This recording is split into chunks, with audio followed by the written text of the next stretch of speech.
할렐루야. 우리 하나님을 예배하고 하나님을 찬양하고 경배합니다. 코로나19가 이제는 전 세계적으로 확산이 되었습니다. 세계보건기구에서는 팬데믹을 선언을 했습니다. 이 바이러스가 세계 대유행을 하는 시점에 이르렀다라는 의미입니다. 초기에 코로나19와는 우리는 아무 상관이 없다라고 아주 큰 소리쳤던 미국이 13일자로 국가 비상사태를 선포했습니다. 오히려 트럼프가 한국에서 검사하고 있는 드라이브 스루 검사를 미국에도 필요하다라고 그렇게 선언을 합니다. 과학이 아무리 발전을 해도 세계가 과학 발전에 아주 큰 소리를 쳤는데 눈에 보이지 않는 이 바이러스 때문에 온 세계가 공포의 도가니에 빠져버렸습니다. 과학의 발전을 큰 소리 쳤지만 이 바이러스 앞에서 온 세계가 속수무책으로 당하고 있습니다. 여러분, 개인이든 가정이든 국가든 위기를 만날 수 있습니다. 이런 위기 상황에서 우리는 어떻게 반응해야 하는 것일까요? 사랑하는 마산 3일교회 성도 여러분, 이 시간 제가 몇 가지 질문을 하겠습니다. 여러분 진실된 마음으로 그렇게 신뢰가 되고 믿어지시면 아멘으로 답을 해주시길 바랍니다. 큰 소리로 안 해도 됩니다. 여러분, 이 모든 우주 만물을 창조하신 분이 우리가 믿고 있는 하나님이신 것을 믿습니까? 지금도 그 하나님께서 이 모든 우주 만물을 다스리시고 통치하고 계신다는 것 확신합니까?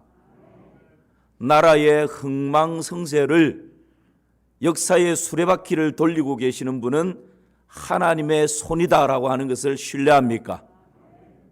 우리 개인의 생사화복을 주장하시는 분이 하나님이신 것을 분명히 믿습니까? 우리 인생이 당하는 크고 작은 많은 문제들이 있는데 궁극적으로 그 모든 문제의 답이 하나님께 있다는 사실을 믿으십니까? 그렇다면 세계적으로 일어나고 있어서 가지고 계신다는 사실을 믿으십니까? 아멘입니다. 그렇다면 여러분, 지금 이 사태에서 우리는 무엇을 해야 합니까? 어떻게 해야 합니까? 하나님께 귀를 기울여야 합니다. 우리의 시선을 하나님께 고정해야 합니다. 지금 이 상황을 통해서 하나님께서 내게 뭐라고 말씀하시는지, 하나님께서 우리 교회 가운데 뭐라고 말씀하시는지, 하나님께서 이 나라 이 민족 가운데 무슨 말씀을 하고 싶으신지 그 하나님의 음성에 귀를 기울이고 하나님의 음성을 붙들고 그 음성을 삶 가운데 실천할 때 여러분, 이 모든 문제가 해결되는 은혜가 있는 줄 믿습니다. 저는 지난 주일부터 코로나19 여기에 대한 치료제, 알약을 하나씩 소개하고 있습니다. 오늘 읽은 본문이 지난주 본문과 동일합니다. 세 가지 알약을 소개하려고 합니다. 여러분 기억하십니까? 코로나19 이 바이러스를 치료하는 첫 번째 알약을 지난 주일날 소개했습니다. 첫 번째 알약이 뭐였죠? 여러분 기억하고 계시네요. 맞습니다. 회개였습니다. 오늘은 두 번째 알약을 소개하려고 합니다. 목사님, 요즘처럼 이렇게 힘들고 어렵고 두렵고 불안하고 답답하고 우울하고 그럴 때 교회 오면 좀 위로하고 격려하고 소망을 주고 희망을 주고 뭔가 이런 메시지를 주셔야지. 지난주도 막 회개하라고 그렇게 그냥 고함을 지르더니만 오늘 또 무슨 약을 먹이시려고. 혹 여러분 그런 마음을 가지고 계시지 않습니까? 저도 정말 그러고 싶습니다. 근데 여러분, 이 사태가 시작될 때 제가 여러분에게 말씀드렸죠. 하나님이 뭘 말씀하고 싶으시는지 하나님께 귀 기울입시다. 우리가 새벽 제단을 쌓지는 않지만 새벽마다 나와서 기도하는 가운데 하나님께서 제게 강력하게 주신 메시지가 본문입니다. 그래서 제가 처음에 2주는 좀 위로하고 격려하는 메시지를 전했는데요. 더 이상은 하나님께서 제 마음을 두드리시는 이 메시지를 우리 교인들에게 전하지 않고서는 견딜 수 없는 그런 마음이 불탔습니다. 그래서 지난주부터 해서 다음 주까지 하나님께서 주시는 이 알약, 새 약을 함께 드리며 또 함께 나누며 함께 먹으려고 합니다. 약을 먹는 것은 좋은 일은 아닙니다. 그래서 아이들을 키울 때 힘든 것 중에 하나가 약을 먹이는 것입니다. 왜요? 약은 쓰니까, 맛이 없으니까. 그 약을 먹이려고 물에 타서 먹이든 또 이렇게 과자에 넣어서 먹이기도 하고, 나중에는 이거 먹고 나면 사탕 줄 테니까 달래고 꼬셔서 그렇게 억지로라도 약을 먹입니다. 왜 그렇습니까? 약을 먹어야 사니까, 약을 먹어야 열이 떨어지니까, 약을 먹어야 배 아픈 것이 나으니까, 약을 먹어야 고쳐질 수 있으니까 그렇게 약을 먹이는 것입니다. 약을 먹을 수밖에 없는 것입니다. 여러분, 저는 또 말씀을 듣는 사랑하는 성도 여러분, 함께 그러한 마음으로 하나님 주시는 이 약을 먹을 수 있기를 바랍니다. 하나님께서 솔로몬에게 밤에 나타나셨습니다. 13절 말씀 우리 같이 한번 볼까요? 혹 내가 하늘을 닫고 비를 내리지 아니하거나 혹 메뚜기들에게 토산을 먹게 하거나 혹 전염병이 내 백성 가운데 유행하게 할 때에, 밤에 하나님께서 솔로몬에게 나타나셔서 하시는 하나님의 말씀이 뭡니까? 지난주 나누었습니다. 세 가지입니다. 하늘이 닫히고 비가 내리지 아니할 때가 혹 있을 수 있다는 거예요. 자연재해입니다. 두 번째는 메뚜기들이 와서 그동안 농사 지어난 토산을 그냥 하루아침에 다 먹어버릴 수 있다는 겁니다. 경제 불황입니다. 또 세 번째는 뭡니까? 전염병이 백성들 가운데 유행할 수 있다는 겁니다. 지금처럼 코로나 바이러스가 그냥 계속해서 퍼져나가는 이런 경우가 있을 수 있다라는 것입니다. 그런데 주체가 누굽니까? 하나님이십니다. 내가 이 모든 일들이 일어날 수 있지만, 자연재해나 경제불황이나 전염병이 백성들 가운데 유행하는 이런 일들이 일어날 수 있지만, 혹 이런 일들이 일어날 때 하나님께서 답을 제시해 주고 계십니다. 이런 일들이 일어나거들랑 하나님 주시는 알약이 있습니다. 치료제가 있습니다. 그것이 뭡니까? 14절입니다. 우리 14절을 함께 읽겠습니다. 내 이름으로 일컫는 내 백성이 그들의 악한 길에서 떠나 스스로 낮추고 기도하여 내 얼굴을 구하면 내가 하늘에서 듣고 그들의 죄를 사하고 그들의 땅을 고칠지라. 아멘. 여러분, 첫 번째 알약을 지난주 우리는 먹었습니다. 내 이름으로 일컫는 내 백성이, 첫 번째, 그들의 악한 길에서 어떻게 한다고요? 떠나. 회개였습니다.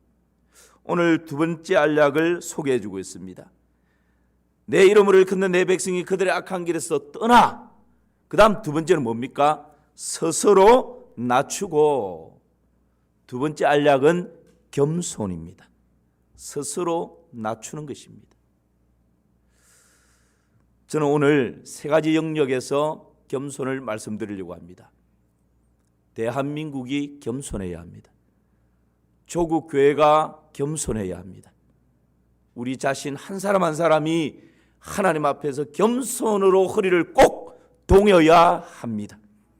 먼저는 대한민국이 하나님 앞에 겸손해야 합니다. 지금 우리 대한민국은 국민소득 3만 3천 불 시대를 살아가고 있습니다. OECD 국제협력개발기구 36개 나라 중에 인구 5천만 명이 넘고 국민소득 3만 불이 넘는 7번째 나라가 대한민국입니다. 미국, 프랑스, 영국, 독일, 일본, 이탈리아, 그 다음이 대한민국입니다. 무엇을 말합니까? 선진국 대열에 당당히 들어섰다는 것을 보여주고 있습니다. 정치적으로 자유민주주의 국가를 만들어냈습니다. 영화 기생충이 아카데미 4개 부분을 수상할 정도로 한류 열풍으로 전 세계가 한국을 열광하는, 방탄소년 여러분 보셨죠? 문화적으로 세계가 우러러보는 그런 나라가 되었습니다. 그러나 지금 코로나19 사태로 한국인의 입국을 전면 금지하는 나라, 입국 절차를 아주 까다롭게 하는 나라, 그리고 동남아나 중동 국가들까지 한국인들을 입국하면 보름 동안 격리시키는 이런 나라들이 100개 나라가 넘었었습니다. 한때 대한민국 여권이 가장 세계적으로 인정받는 자랑스러운 여권이었습니다. 미국 여권 가지고 들어갈 수 없는 나라를 한국 여권을 가지고 들어갈 수 있기 때문에 가장 여권을 위조하는 사람들 중에서 가장 인기 있고 가장 값비싼 여권이 대한민국 여권이었습니다. 그런데 지금 태극 마크를 붙이고 있는 비행기들이 70-80% 이상이 공항에서 깊은 잠에 빠져버렸습니다. 세계를 누비던 대한민국이 한순간에 지금 올스톱 되어버렸습니다. 이런 사태를 바라보면서 여러분, 대한민국은 하나님 앞에 겸손해야 합니다. 우리가 언제 이렇게 잘 살게 되었습니까? 여러분, 이렇게 잘 살게 된 것이 세계를 누비며 큰 소리 치면서 살아가게 된 것이 그렇게 오랜 세월이 아니었습니다. 불과 약 70년 전만 해도 6.25 전쟁 이후에 여러분, 우리 대한민국이 어떤 나라였습니까? 외국의 원조 없이는 끼니조차 연맹할 수 없는 그런 나라 아니었습니까? 6.25 전쟁 이후 태국이 국민소득 220불, 필리핀이 국민소득 170불, 그때 대한민국은요 국민소득 76불, 인도 다음으로 가장 못 사는 나라가 대한민국이었습니다. 그랬던 대한민국이 우리 부모님 세대가 독일에 가서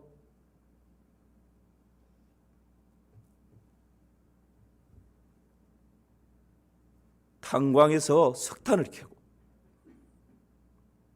우리 어머니 세대가 독일에서 시체를 닦으며, 그 부모님 세대의 헌신과 희생이 오늘 여러분 우리가 이렇게 잘 사는 나라에서 큰 소리치며 살아갈 수 있지 않았습니까? 우리 부모님들이 월남전에 목숨 걸고 참전한 그 대가로 지금 우리가 좋은 차를 타고 고속도로를 휘파람을 불면서 달리고 있지 않습니까? 여러분, 대한민국이 높아지면 안 됩니다. 겸손해져야 합니다. 지난날 이렇게 헐벗고 가난했던 시절을 잊어버리면 안 됩니다. 불과 우리가 이렇게 잘 산 게 된 것이 그래 오래지 않았는데, 혹 우리가 너무 마음이 높아져서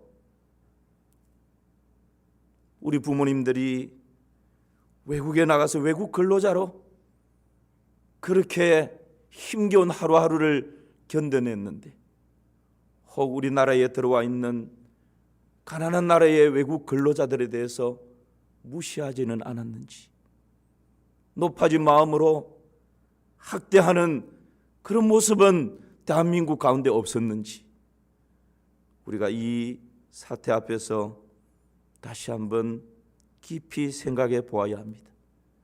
마치 해외여행하는 것이 부의 상징인 것처럼 나는 몇 개 나라를 여행하고 왔다라고, 누가 더 많은 나라를 여행했는지 그런 경쟁 가운데 사로잡혀 있지는 않았는지, 돈이 좀 손에 들어왔다고, 좀 잘 살게 되었다고 과소비, 자기 과시, 무절제 가운데 살아오지는 않았는지 여러분 우리가 돌아보아야 합니다. 선진국 대열에 들어섰다고 동성애, 동성혼, 학생 인권 조례 등과 같은 하나님의 창조 질서를 파괴하는 일들을 버젓이 합법화시키려고 하는 그런 우리 대한민국, 하나님 앞에서 낮아져야 합니다. 하나님 주신 지혜로 의술이 발달되었는데 그 의술을 가지고 선한 곳에 사용하지 않고 복제인간을 만들어내고 성전한 수술을 하는, 하나님의 법을 정면 도전하는 이런 기로 앞에 서 있는 조국 대한민국이 하나님 앞에 겸손해져야 합니다. 돈이 손에 들어오고 돈맛을 보고 나니 하나님보다 돈이 최고라고 물질 만능주의에 병들어버린 사회, 물질 만능주의에 병들어버린 대한민국은 아닌지, 여러분, 우리가 이 시점에서 겸손히 하나님 앞에 다시 한번 허리를 동여 매야 합니다. 한때 해가 지지 않는 나라로 불렸던 대영 제국, 그들의 명예를 걸고 영국의 영광을 드러내기 위해서 배를 만듭니다. 영국이 가지고 있는 능력과 지혜와 왕권을 동원해서 이 세상에서 가장 화려한 배, 가장 튼튼한 배, 가장 크고 웅장한 배, 그 배를 만듭니다. 무려 무게가 52,000톤, 길이가 259m, 깊이가 20m, 폭이 28m. 여러분 아시죠? 이름하여 뭡니까? 타이타닉. 타이타닉의 뜻이 뭡니까? 가장 강한 배, 가장 강하다라는 뜻입니다. 이 배를 만들어 두고 해가 지지 않는 대영 제국이 전 세계 언론 앞에서 이 배를 두고 얼마나 자랑스럽게 이야기합니까? 이렇게 이야기합니다. 이 배는 절대로 침몰시킬 수 없는 배, 가장 화려한 배, 신도, 여기서 말하는 신은 하나님을 말합니다. 하나님도 침몰시킬 수 없는 배, 이것이 우리가 만든 타이타닉이라고 전 세계 언론 앞에서 큰 소리 쳤습니다. 여러분, 하늘에까지 높아지리라 바벨탑을 쌓는 것과 뭐가 다릅니까? 결국 가장 강한 배, 하나님도 침몰시키지 못한다고 큰 소리 쳤는데 1912년 4월 10일 뉴욕을 향해서 처녀 항해를 출발합니다. 정확하게 나흘 후 오후 11시 40분 이 배는 빙산과 충돌하면서 승객이 1208명 중에 1513명이 수장되는 지금까지 세계 해양 사고 중에서 최고의 기록을 세우고 맙니다. 여러분, 성경에서는 분명히 이렇게 말씀합니다. 잠언 16장 18절 함께 읽습니다. 교만은 패망의 선봉이요 거만한 마음은 넘어짐의 앞잡이니라. 하나님의 말씀은 진리인 줄 믿으시기를 축복합니다. 믿어야 합니다. 교만은 여러분 우리의 실수가 아닙니다. 우리의 기술의 부족이 아닙니다. 나의 돈 없음이 아닙니다. 교만이 패망의 선봉이라고, 거만한 마음이 넘어짐의 앞잡이라고 성경은 분명히 그렇게 말씀하고 있습니다. 그러므로 우리 조국 대한민국이 33,000불 국민소득을 누리며 살아가고 있지만 지난 날을 잊어버려서는 안 됩니다. 6.25 당시 패망 직전에 이르렀을 때 미국을 비롯하여서 유엔의 국가들이 목숨 걸고 이 땅에 와서 피를 뿌렸기에 다시금 일어났던 그 은혜를 여러분 우리 조국 대한민국은 잊어버리면 안 됩니다. 그것을 잊어버리면 높아지게 되고요. 그것을 잊어버리고 내가 잘나서 이렇게 된 것처럼 여기는 순간 교만으로 내리막길을 달릴 수밖에 없습니다. 우리 부모님 세대가 독일에서 월남에서 저 중동 지역에서 피땀 흘리며 일궈낸 이 조국 근대화를 자녀 세대인 우리가 잊어버리면 안 됩니다. 부모님들의 피땀이 묻어있는 지금의 열매라는 것을 기억해야 합니다. 그래야 겸손할 수 있습니다. 우리 부모님들은 자녀를 위해서라면, 내 자녀가 빛날 수만 있다면 스스로 어둠이 되기로 자처했던 분들이 우리 부모님 세대 아닙니까? 그것을 잊어버린다면 우리는 교만하게 되고, 교만은 곧 패망의 선봉이 된다고 하나님께서 친히 말씀하고 계십니다. 그러므로 코로나19 이 사태를 맞이하면서 두 번째 우리가 먹어야 할 치료제 알약은 겸손인데, 여러분, 조국 대한민국이 겸손해져야 합니다. 다음으로는 우리 조국 교회가 겸손해야 합니다. 여러분, 기독교 역사상 이렇게 짧은 기간에 이런 놀라운 부흥을 맞이한 기독교 역사는 우리 대한민국이 최초라고 합니다. 대한민국은 기독교 인구 1,000만을 자랑하고 있습니다. 국민의 20%에서 25%가 크리스찬이라고 자랑합니다. 세계에서 교회 건물로 가장 큰 건물 1위부터 10위까지가 이 대한민국에 있습니다. 선교사 파송한 숫자가 미국 다음으로 대한민국입니다. 그러나 인구 비율로 따진다면 미국보다 숫자가 더 앞섭니다. 이전에는 외국어로 신학을 공부하기 위해서 많은 사람들이 유학을 떠났습니다. 그러나 지금은 한국에 있는 신학교에 외국에 있는 많은 사람들이 역으로 유학을 오고 있습니다. 좋은 세미나를 개최하면 중국, 일본, 대만 할 것 없이 외국인들이 한국에 모여듭니다. 그 정도로 교회가 아주 놀라운 부흥과 더불어서 힘이 생겼습니다. 선거철이 되면 후보자들이 줄을 서서 교회 와서 허리를 숙입니다. 머리를 숙입니다. 지난 주간에도 저한테 후보 한 분이 전화가 왔습니다. 어떤 지역에서는 그 한 교회가 그 지역의 국회의원의 당락을 좌우할 수 있는 힘을 가지게 됐습니다. 여러분, 지금 우리 대한민국에 있는 교회들이 이런 힘을 가지고 있는 그런 교회가 되었습니다. 그런데 여러분, 이 코로나19 사태를 보십시오. 이 사태 앞에서 그렇게 화려한 교회, 그렇게 큰 교회, 그 교회의 목적이 뭐였습니까? 하나님께 영광입니다. 하나님께 예배하는 것입니다. 그런데 그 교회가 텅 비어버렸습니다. 하루아침에 스스로 그 교회가 문을 닫아버렸습니다. 하루아침에.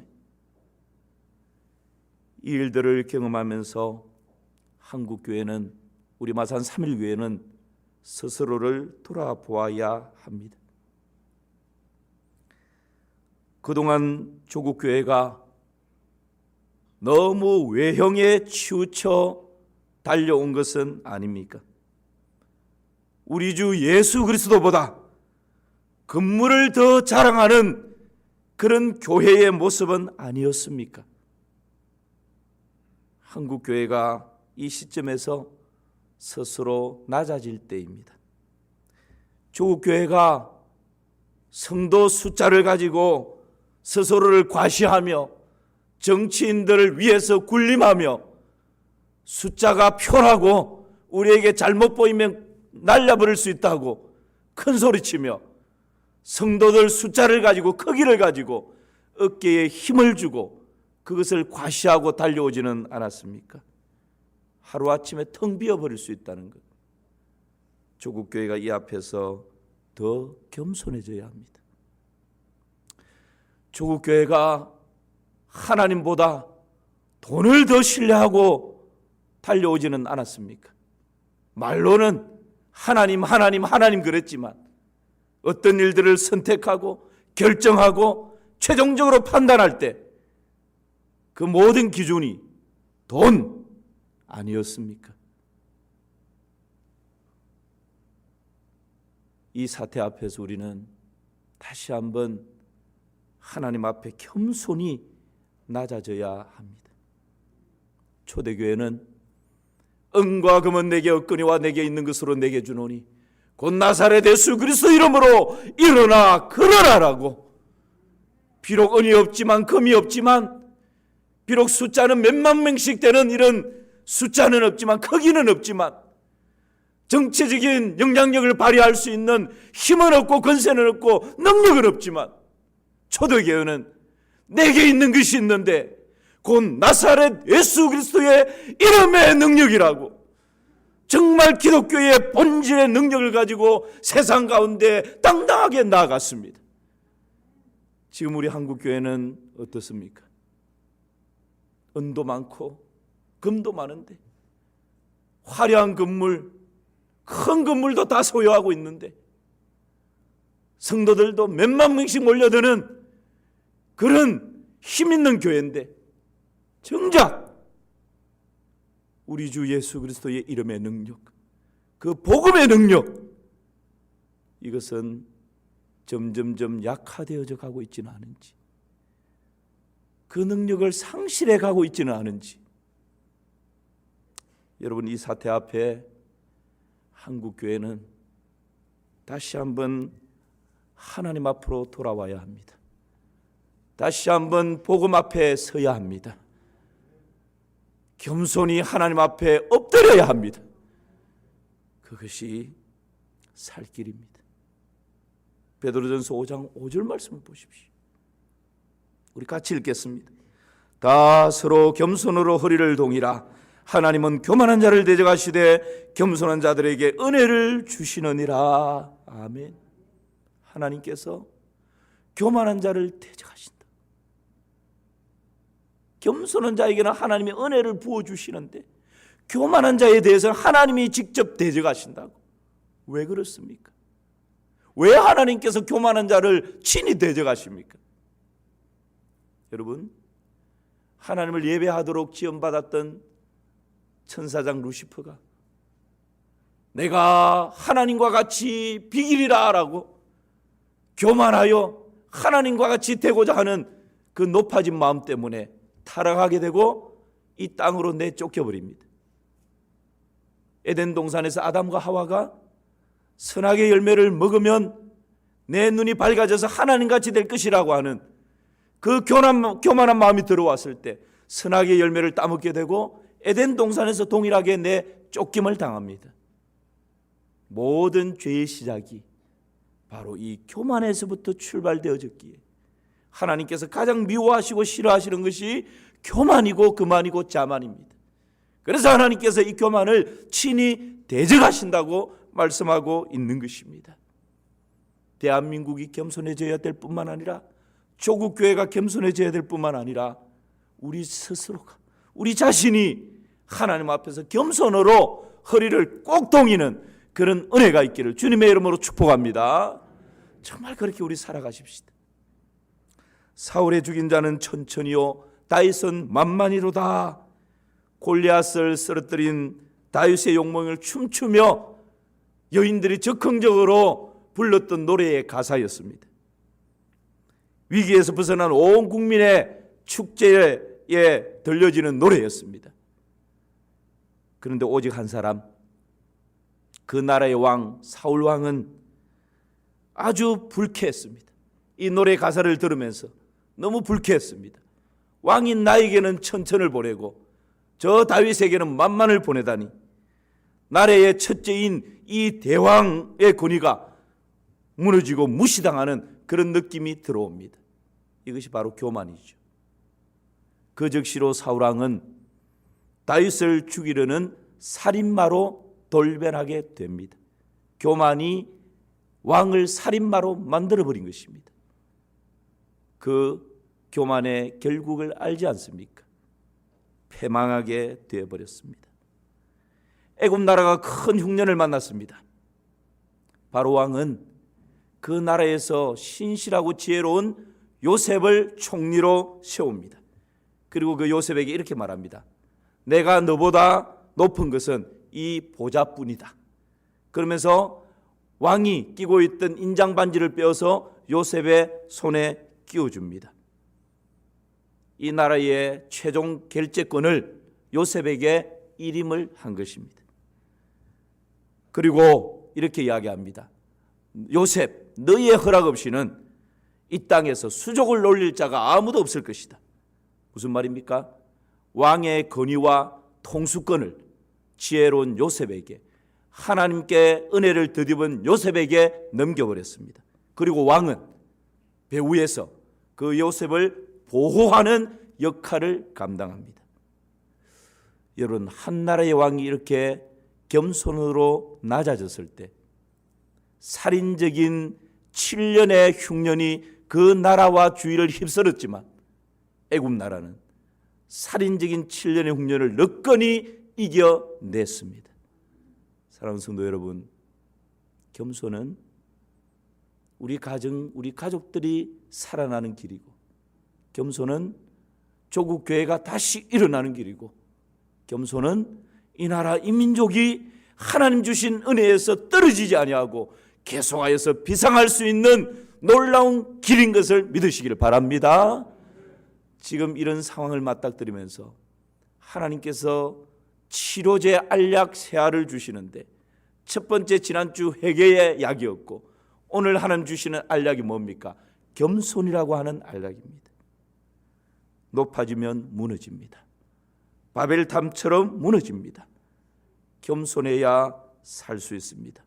마태복음 11장 29절 말씀을 보십시오.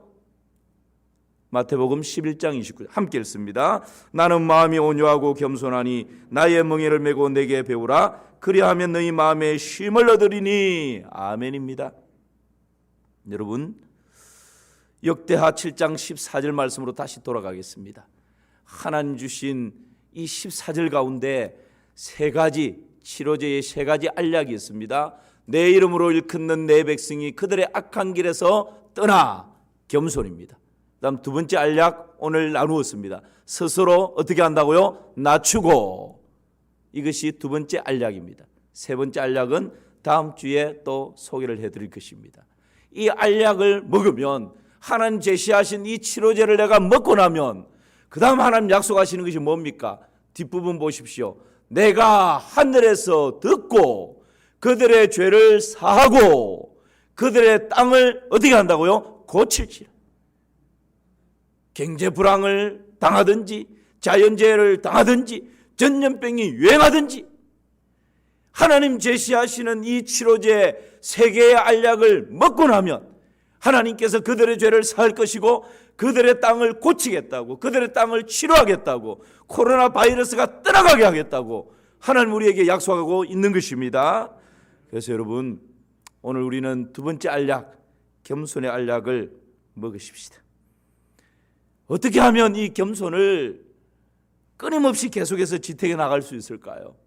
두 가지를 기억해야 됩니다. 하나는 지난날 내가 어떤 존재였는지를 기억해야 합니다. 또 하나는 그런 나를 하나님께서 어떻게 지금 여기까지 인도하셨는지 그 하나님의 은혜, 그 하나님을 꼭 기억해야 합니다. 이 두 가지를 기억해야 겸손해서 떠나지 않을 수 있습니다. 이 두 가지를 꼭 기억해야 높아지는 마음을 낮출 수가 있습니다. 하나님께서 이스라엘 백성들이 젖과 꿀이 흐르는 가나안 땅으로 들어갈 때에 하나님께서 아주 강력하게 그들에게 말씀하시는 메시지가 있습니다. 그것이 뭡니까? 내 하나님 여호와께서 내 조상 아브라함과 이삭과 야곱에게 내게 주리라고 맹세한 땅으로 너로 들어가게 하시고 네가 건축하지 아니한 크고 아름다운 성읍을 얻게 하시며 내가 채우지 아니한 아름다운 물건이 가득한 집을 얻게 하시며 내가 파지 아니한 운물을 얻게 하시며 내가 심지 아니하는 포도원과 감람나무를 얻게 하사 너로 배불리 먹게 하실 때, 그 다음이 중요합니다. 너로 배불리 먹게 하실 때 너는 조심하여 너를 애굽 땅 종되었던 집에서 인도하여 내신 내 하나님 여호와를 잊지 말고 그를 경외하며 그를 섬기며 그 이름으로 맹세할 것이니라. 아멘입니까? 여러분, 젖과 꿀이 흐르는 가나안 땅에 들어가서 하나님 주신 모든 복을 누리고 내가 부유하게 살아가며 너가 배불러 있을 그때에 너는 두 가지를 기억해야 된다. 첫 번째는 네가 이전에 어떤 존재였는지를 기억하라는 거예요. 네가 지금 이 가나안 땅 차지하고 이 땅에서 큰 소리 치며 부유하게 다른 족속들이 부러워할 정도로 살아가고 있지만 내가 이전에 어떤 존재였는가? 너는 저 애굽 나라의 종이었다라는 그 사실, 그것을 너 잊어버리면 안 된다는 거예요. 그리고 또 하나는 그랬던 너를 하나님께서 광야 40년을 거쳐오면서 젖과 꿀이 흐르는 가나안 땅에 입성하게 하셨고, 여기에서 내가 건축하지 아니한 성읍도 얻게 하시고, 네가 파지 아니한 우물도 얻게 하시고, 내가 채우지 아니한 아름다운 물건이 가득한 집도 얻게 하시고, 하나님 이렇게 복을 주신 것, 하나님의 은혜라는 것, 그 하나님 잊어서는 안 된다는 거예요. 여러분, 이 두 가지를 잊지 말아야, 이 두 가지를 꼭 기억하며 살아가야 끊임없이 높아지려고 할 때 다시 우리가 낮아질 수가 있는 것입니다. 끊임없이 내 마음의 교만과 그만과 자만이 일어날 때 영적인 교만이 일어나고, 조금 아는 것 가지고 지식의 교만이 일어나고, 좀 외모 있는 것 가지고 외모의 교만이 일어나고, 좀 내가 가졌던 것 때문에 물질의 교만이 일어나고, 여러분 끊임없이 우리 속에서 얼마나 교만이 그냥 두더지처럼 불쑥 일어나지 않습니까? 이것을 잠재울 수 있는, 이것을 낮춰버릴 수 있는, 묻어버릴 수 있는, 겸손의 허리를 꼭 동일 수 있는 비결이 뭐란 말입니까? 내가 이전에 어떤 존재였는지를 기억하는 거예요. 그리고 그랬던 나를 하나님께서 어떻게 인도해서 오늘 나를 만들어 놓으셨는지 그 하나님을 기억하라는 거예요. 잊지 말라는 거예요. 그럴 때 조국 대한민국이 6.25 동란 이후에 어떤 나라였는지 그것을 잊지 말아야 하고, 조국 교회가 선교사님들이 처음 들어와서 피를 흘리면서 그 진리를 사수하기 위해서 우리 부모님 세대가 피를 뿌렸던 그 순교의 피를 잊지 말아야 하고, 오늘 이 부귀영화를 누리고 있는 저와 여러분, 다음 세대에 우리가 그 부모님들의 희생과 헌신을 잊지 말아야 이 모든 가운데 하나님의 은혜로 말미암아 하나님께서 여기까지 이끌어 오셨다는 사실을 잊지 말아야 여러분 교만을 막아낼 수가 있는 것입니다. 오늘 두 번째 알약을 소개했습니다. 대한민국이 겸손해야 하고, 조국 교회가 겸손해야 하고, 우리 자신이 겸손해야 하는 이 겸손의 알약을 오늘 예배드리는 모든 우리 성도님들이 알약을 먹고, 여러분 그러할 때 하나님께서 뭘 약속하신다고요? 그들의 죄를 사하고 그들의 땅을 고치겠다고 약속하고 있습니다. 그런 은혜가 저와 여러분 가운데, 우리 마산 3.1교회 가운데, 이 나라의 민족 가운데 아름다운 열매로 드려질 수 있기를 주님의 이름으로 축원합니다.